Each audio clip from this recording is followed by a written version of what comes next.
নমস্কার বন্ধুরা, চেটেপুটে চ্যানেলে আপনাদের সবাইকে স্বাগত।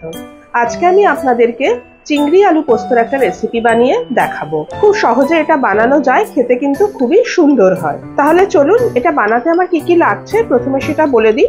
এই চিংড়ি আলু পোস্ত বানাবার জন্য আমি দুটো মিডিয়াম সাইজের আলু নিয়েছি। আলুটাকে আমি এরকম ডুমো ডুমো করে কেটে নিয়েছি। এখানে রয়েছে একটা বড় সাইজের পেঁয়াজ, পেঁয়াজটাকেও ডুমো করে কেটে নিয়েছি। এখানে দুটো কাঁচা লঙ্কা আমি কুচি করে রেখেছি। এখানে রয়েছে পোস্ত বাটা, আমি এখানে 4 টেবিল চামচ পোস্ত দুটো কাঁচা লঙ্কা দিয়ে বেটে রেখেছি। এখানে আর কিন্তু কিছু মেশাইনি। আর রয়েছে চিংড়ি মাছ, আমি এখানে 50 গ্রাম চিংড়ি মাছ নিয়েছি। চিংড়ি মাছটাকে আমি একটু নুন আর হলুদ দিয়ে সামান্য একটু ভাপিয়ে নিয়েছিলাম। ব্যাস, এই ইনগ্রেডিয়েন্টসেই আমার রান্নাটা হয়ে যাবে। তাহলে চলুন রান্নাটা এবারে শুরু। দেখুন, হিটে আমি একটা কড়াই বসিয়ে দিয়েছি। এখানে আমি 2 টেবিল চামচ সর্ষের তেল গরম করেছি। আপনারা যদি সর্ষের তেলে না করতে চান রিফাইন্ড অয়েলে করতে পারেন, তবে পোস্তটা আমার মনে হয় সর্ষের তেলেই কিন্তু বেশি টেস্ট হয়। প্রথমে আমি আলুগুলো হালকা করে একটু ভেজে নিচ্ছি। সামান্য একটু নুন দিয়ে দিচ্ছি।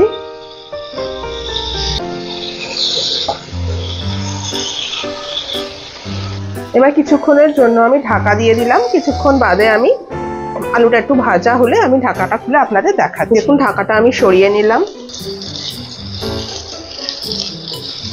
আলুটা আমার প্রায় ভাজা হয়ে গেছে। এবারে আমি আলুটা তেল থেকে তুলে নিচ্ছি।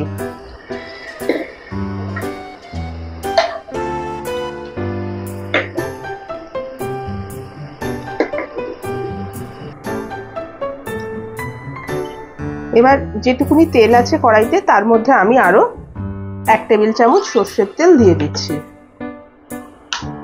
তেলটা গরম হলে আমি এবারে ফোড়নটা দিয়ে দেবো। তেলটা গরম হয়ে গেছে, এবারে আমি ফোড়নটা দিয়ে দিচ্ছি। প্রথমে আমি একটা শুকনো লঙ্কাকে ফাটিয়ে দিয়ে দিলাম, আর দিচ্ছি 1/4 টিস্পুন মেথি দানা।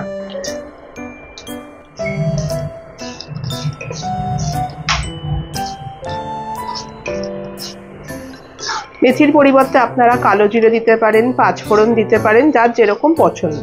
তবে মেথিতে গন্ধটা খুব ভালো হয়, দিয়ে দেখবেন ভালো লাগে খেতে। ফোড়নটা হয়ে গেছে, এবারে আমি দিয়ে দিচ্ছি পেঁয়াজ কুচিটা।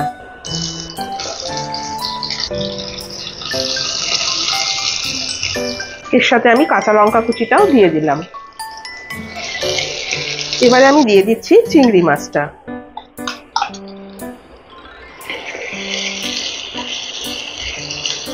এই চিংড়ি আলু পোস্তর মধ্যে আমি কিন্তু একটা বিশেষ জিনিস দিই, যেটা আমাদের খুব ভালো লাগে, আপনারাও দিয়ে দেখতে পারেন। সেটা হচ্ছে সামান্য একটু চিনেবাদাম ভাজা দিয়ে দিচ্ছি। ভালো করে মিশিয়ে নিচ্ছি। এবারে আমি দিয়ে দিচ্ছি পোস্ত বাটাটা।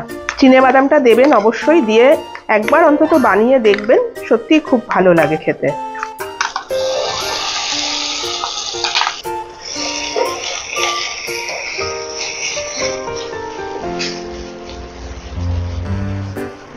যে বাটিটায় আমি পোস্ত রেখেছিলাম, বাটা পোস্তটা, সেই বাটিটা ধুয়ে সামান্য একটু জল আমি দিয়ে দিচ্ছি।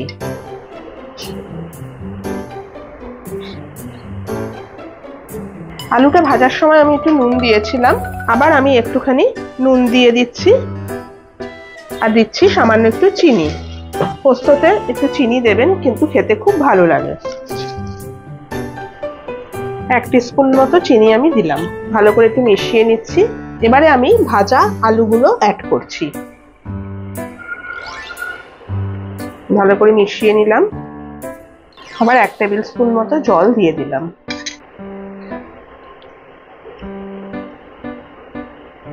এবারে ফ্লেমটাকে আমি একটু কমিয়ে দিচ্ছি, দিয়ে আমি একটু ঢাকা দিয়ে দিচ্ছি, যাতে আলুটা ভালো করে সেদ্ধ হয়ে যায়। কিছুক্ষণ বাদে আমি আপনাদের দেখাবো। আমি ঢাকনাটা খুলে নিলাম। এবারে ফ্লেমটাকে আমি একটু বাড়িয়ে দিচ্ছি, দিয়ে এটাকে আমি একদম ড্রাই করে নেব।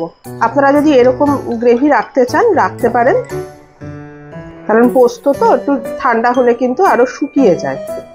এবার আমি দিয়ে দিচ্ছি ওপর থেকে একটা কাঁচা লঙ্কা চিড়ে আমি দিয়ে দিলাম, আর দিচ্ছি 1 টিস্পুন কাঁচা সর্ষের তেল। ভালো করে এবার আমি একটু মিশিয়ে নিচ্ছি। এবার আমি ফ্লেমটা অফ করে দিচ্ছি, দিয়ে একটু ঢাকা দিয়ে স্ট্যান্ডিং টাইমে রাখছি। কিছুক্ষণ বাদে আমি আপনাদেরকে এটা সার্ভ করে দেখাচ্ছি। দেখুন আমার চিংড়ি আলু পোস্ত রেসিপি রেডি। আমি এটাকে এভাবে সার্ভ করেছি।